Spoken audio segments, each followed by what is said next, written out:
Greetings, salutations, and welcome to the, for the first time, 5th entry in the Super Smash Bros. Ultimate Top 5 series. We've had the usual top 5 lists of my loved and hated characters, stages, final smashes, and items. Check the description for a link to the Countdowns playlist. And now we're having a look at my top 5 loved and hated Pokeball Pokemon. I've had a few requests for this since I started these videos with the Brawl series, but with the random appearance of the Pokemon, it would have been a pain in the ass. But with Ultimate, there's a way of picking the one you want to appear, so I can finally do it. I do have a couple of rules with this. I'm not allowing any legendary Pokemon because if I did, the top 5 loved list would be purely legendaries, which is far too predictable and no fun, so I'll say any Pokemon that can be released from the Master Ball is out. Maybe they can be a separate list for another time. Goldeen can come from a Master Ball as well, but I was going to take out Goldeen anyway, seeing as it's purely there as a dud. That does take out 24 of the 55 available Pokemon, but that's still plenty to work with. The main things I'll be looking at when judging the Pokemon are damage, KO possibilities, and reliability. After all, a high damage, high knockback move is great in theory, but if it regularly misses, it's a bit pointless. As always, this is purely my opinion, yours will be different, etc, etc. Let's catch them all. Scizor. It's nice to see Scizor make a return, having been absent since Melee. I quite like Scizor in Melee, and although he now slashes the enemy rather than barging into them, he's still pretty good. He flies around the stage hunting his prey, and when he finds one, he slashes a few times and then finishes them off with a big ol' smack. It may not be huge damage, but he can do it several times, so it can add up to a lot of damage, especially in a one-on-one fight.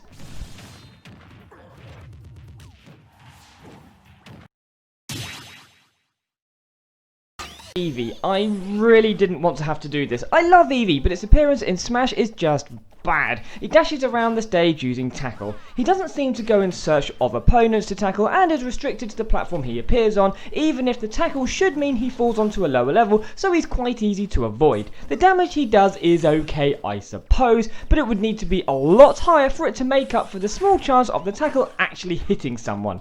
He's still adorable.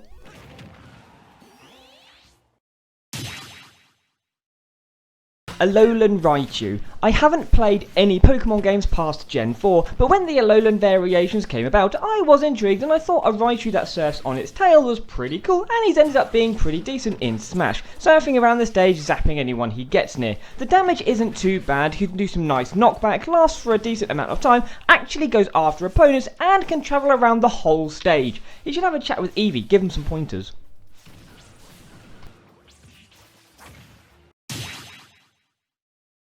Fletchling. Originally I had Fletchling at number 5 because unlike Eevee, he actually chases down opponents, but then I realised not only is he quite easy to get away from, but the damage he does when he does attack is so minor it couldn't even be described as an inconvenience. A few percent at most. Yes, he can attack a fair few times, but as he's fairly easy to get away from, the target won't get hit all that much, so you'll be lucky if the damage he does gets into the double digits.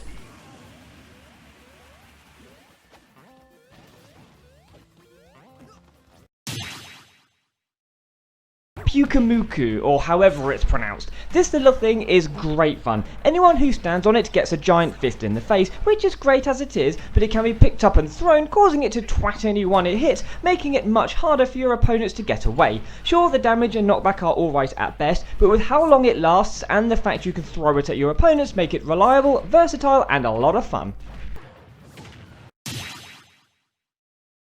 Electrode. It's great in theory, it appears, uses self-destruct, causing high damage and knockback to anyone nearby. The problem is that as soon as it appears, everyone will just move away while the explosion is charging, so the chances of anyone getting hit by it are pretty small. It can be picked up and thrown, which is great, but you have very little time between it being grabbable and exploding, so you'll need to be able to throw it pretty much straight away, because if you're nearby when it explodes, it will affect you as well, even if you're the one that summoned it. It might be high risk, high reward, but the risk is far too high for the reward.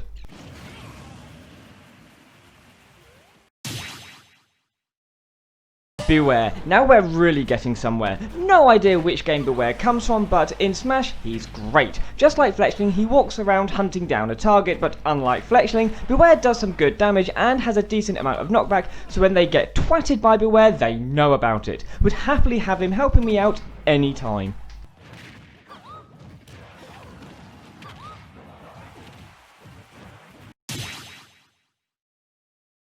Inkay. All he does is slam himself on the floor, which makes opponents nearby trip over. It's a glorified banana peel, and we all know how I feel about the banana peel. It won't affect you if you're in the air, making it fairly easy to avoid, and even if you are tripped over, you can get up fairly quickly. If it was more like the earthquake stage effect, so your opponent spent a while constantly tripping over, then it would have been alright, but as it is, it's a minor inconvenience at best.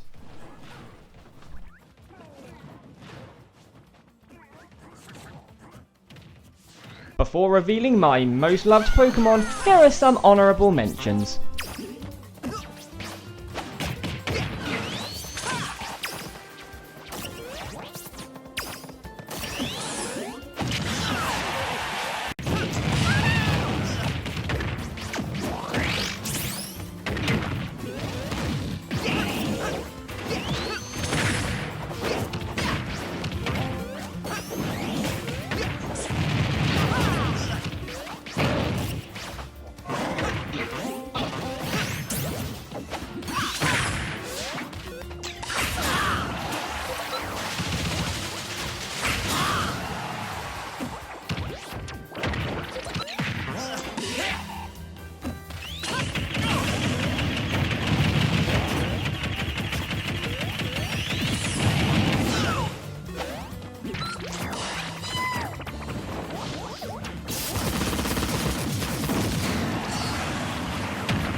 Mimikyu. He's brilliant. It's good enough that he grabs an opponent and does constant damage to them until they can break free, but the person trapped in there can also be damaged by other fighters, and if the trapped person has over 90% damage when they break free, it's an instant KO, which is more likely to be reached because it's not just Mimikyu that's doing the damage. I actually find Mimikyu quite interesting as a Pokemon, and also quite creepy, especially considering the noise he makes during the attack.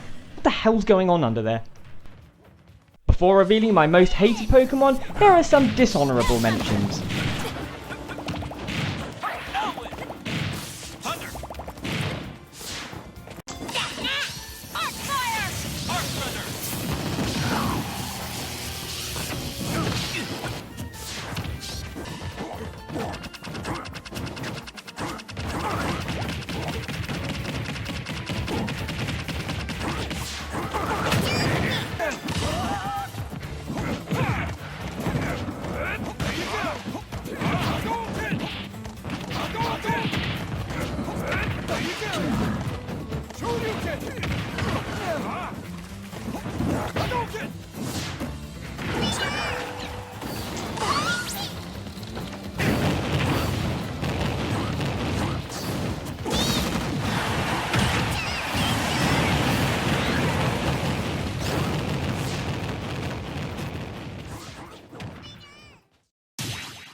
Alolan Executor. This is going to sound daft, but he just gets in the way. I know that's what he's supposed to do, but just because he's doing what he's supposed to do doesn't mean that what he's supposed to do is a good idea. I just find it annoying when things get split up because he's in the way. If it was done so that the person who used the Pokeball could get past him but no one else could, so it works to the user's advantage as protection, that would be great, but seeing as it gives everyone the same disadvantage, he can just bugger off back to Alola.